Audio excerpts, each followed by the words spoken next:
The number one reason why you're still stuck in stress cycles is not time management. It's also not willpower, and it's not about the amount of hours that you're working. The number one reason of why you're still stuck in stress cycles is because of your definition of success. And you might have heard that a million times on Instagram, on social media in general, to like redefine success and blah, blah, blah. Maybe you've even refined it on paper and then it didn't stick. You were still overworking. Today, I'm going to tell you why that happened and the 4-step process to actually redefine success for good so that you can achieve your ambitious goals without burning out. Hi, I'm Chrissy. I'm a trainer and coach for high-achieving entrepreneurs and leaders who want to achieve their goals without burning out. So I would say without further ado, we'll start right ahead into the video. Your number one reason of why you're still stuck in your stress cycles is your definition of success. And I don't just want to say that. I want you to realize it. So what we're going to do now is you're going to pause the video.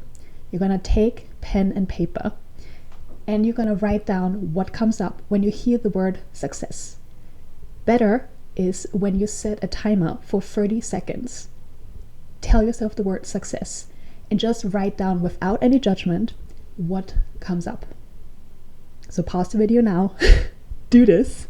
I swear this is going to be super insightful. Okay, I trust that you just promised the video. If you did and you have a list of words or phrases or even sentences, let me guess, you have some money metrics in there. You have some really big milestones in there. You have something like, okay, if I make 20K per month, then I'm successful. If I'm mentioned in Forbes, then I'm successful. If I receive this and this award, then I'm successful. Let me guess, you have money in there. You have a specific big milestone in there. And or you might even have something like, if I'm a thought leader on the world in this topic, then I'm successful. But basically you have external validation, some kind of external validation in there too. If any of these things are true, if you have an if then, like if I achieve X, then I'm Y, congratulations. That is why you are stuck in your stress cycle. Because the thing is, as long as you don't have that in your eyes, you're not successful, no matter what you're doing. So what do you naturally want to do? You want to keep working. You want to keep doing. You can't just rest on the couch. No, like I haven't hit 20K per month yet. I'm not just going to rest. And that, all of these things happen subconsciously. Even though rest would make you feel more productive, would make you be more productive because it gives your body and your mind time to properly recuperate so that you can be more productive in your most energetic hours, it's not going to happen because it's not part of the success that you define as yours. So, redefining your success system is going to be one of the most important things you are going to do, because that is what will ensure sustainable success. Not success that drains you, not success that will only happen once you've burned out once or twice or 3 times. It will ensure sustainable success. Now, I have a 4-step process to go through redefining success, because the thing is, as I mentioned already, you've probably heard this a million times. You need to redefine success, you need to write down, put it on paper, and that's it. Well, it would be nice if it worked like that, but obviously it doesn't, because it didn't stick. You're still stressed, you're still overwhelmed, right? So didn't work at all. Why didn't it work at all? Because you've been carrying this definition of success for your whole life. So just reframing it once, even though it's on paper, is not gonna be enough to change this belief system, to change this definition of success. So here's the first thing that you're gonna do. And you already did step 1. So congrats for that. Step 1 is to be aware of what success currently means for you. So when you took your 30 seconds and you wrote down what success actually means for you, go back, look at the words, look at the phrases, and see if anything else comes up. Now that you have time to think about it, what does success really mean for you? And be honest with yourself. If it really means to be the number one podcaster, if it means to shake hands with some kind of really famous person or whatever, write all of that down. All of what comes up, write it down, because it gives us valuable insights into your belief system around success. No shame there, no judgment, just write everything down. Now, the second step is to really ask yourself, okay, is this really 100% honestly what I want success to be like, to feel like? Because again, just a reminder, if you put stuff like, I don't know, I want to have 20K months consistently and only then I'm going to be successful, that's just going to make you so unhappy, so unfulfilled along the journey while you're working towards that. And it will get you into overworking, stressing. Stress cycles will eventually lead to burnout. So is that really the definition of success that you want? And I just want to say, financial metrics are fine, but they shouldn't be the only thing that you have in your definition of success, right? So don't get me wrong here. Okay, if you have that, we'll move on to step number 3. Once you have thought about, is this really the definition of success that I want? Then you write the actual definition of success that feels good for you. How do you want to define success? What does success actually look like for you? And for me, just to prove that I'm also doing this myself, of course, I actually redid this a couple of weeks ago. So I'm going to read from my journal. So for me, I asked myself, okay, what does success mean for me? And the number one thing was I live in alignment with my values. The second thing was I work on my vision and my goals no matter what the high impact action is. So I continuously take high impact actions. The third point was I want a spacious calendar, like at least 1 or 2 days without any calls in my calendar so that I have space to do whatever I want.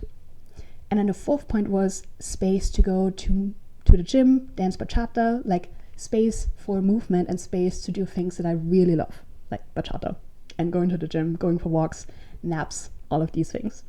And then the fifth thing was being financially stable and being able to save and invest. Those were my 5 things. And those things sound way more sustainable than any kind of specific financial metrics or any kind of like, I want to shake hands with this famous person. Because this kind of definition of success will make sure that I will keep going as long as I need to achieve my actual goals, right? Goals are very different than the definition of success. Again, your definition of success will make or break you, will define if you're going to be successful on a sustainable level or not. Now, let's move on to the third step. And this is what most people are missing. And that's why their redefinition of success will never stick, right? If I left it at that, just those 5 things, I would forget about them. It would not work. I would still go back to financial metrics, to specific if-then goals, because that's how our culture is built. That's what everybody thinks like, right? I'm only successful if I have the house or the relationship or like whatever. So the third step is all about creating metrics. How do you measure your new definition of success? So again, grabbing my journal because of course I did the same thing. Living in alignment with my values. How do I measure that? I included a section in my weekly planning to assess when I'm living according to my values or not. So basically I'm asking myself, did I live XYZ value this week? For example, sustainable growth and learning. Did I live this week? How did I live it?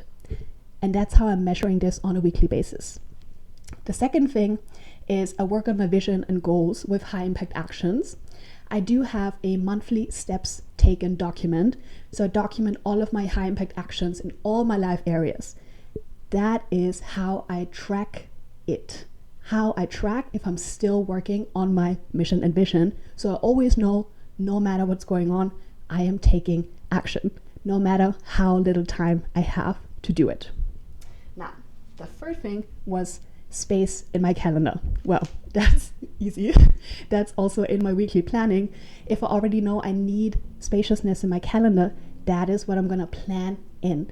And then of course, that's going to change based on the cycle phase that I'm in. And I'm going to create another video about that because, as I already told you in other videos, energy is not linear. You have different energy, different capacity every week. So I basically change how much spaciousness I need in my calendar per week. So that is how I track that too in my weekly planning. Same as the fourth thing, like space for bachata and movement. That is actually one of the first things I plan in on my Sunday weekly planning, is when I'm going to move, how I'm going to move, when I'm going to go to bachata, all of these things. And then again, I'm not going to be too rigid with it because I do still want to check in on a daily basis in terms of energy, capacity, social energy, all of these things. But tracking wise, how I'm going to track it, metrics wise, is first of all with my Ultra Human ring, where I track movement and all of these things, and also in my weekly planning. And then the last thing was financial stability.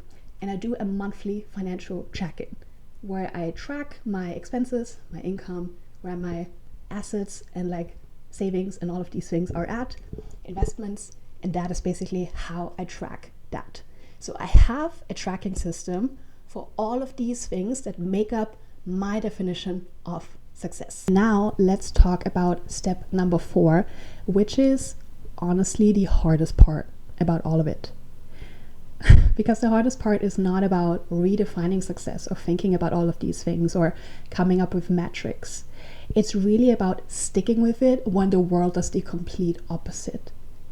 Like, I have to be honest, like our world is really built around external validation. It's really built on all of these milestones that do not actually matter. It's really built on materialistic success, and success being based on how much money you have and your net worth and like all of these things, and the house that you have and a car. And oh my god, the hardest thing, step number 4, is really sticking with it when the rest of the world has a different definition of success. So here's how you can stick with it, right?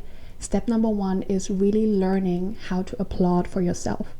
Like, how can you celebrate your own wins that nobody else understands, right? How can you give yourself that grace, that compassion, and that pride as well, that like, oh my god, I just did an amazing thing, even though on a societal level nobody gives me praise for that, but based on my definition of success, I did everything right so far. I am on the right track and I can be proud of myself. Like, learning to applaud for yourself is going to be one of the most important skills that you're going to learn, carry, keep for the rest of your life.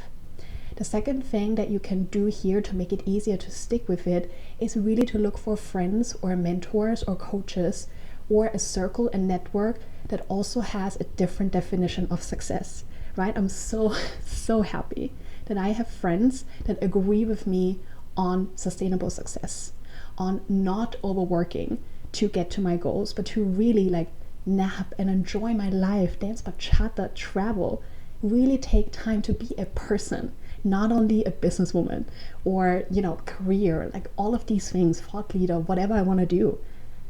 I'm a different person apart from that too, right? I am a person with feelings, with other dreams than just like the business world. Yes, I am that too, but there's so much more to me, and I have so many more dreams that have nothing to do with money or business. And being surrounded by people like that who share the same values and similar visions for their life and a different definition of success, that helps a ton. So looking for networks that share the same values as you, looking for friends or mentors or coaches who share the same things, that will ultimately really help in sticking with your definition of success. Because again, it's not going to be easy. It's not going to be easy because every day on social media, you're going to be challenged in your way of how you're defining success. It's so important that you stick with yours again so that you get to achieve your ambitious goals without burning out. You deserve sustainable success. You don't need to burn out along the way. But you can only do that when you're redefining success on your terms and sticking with it.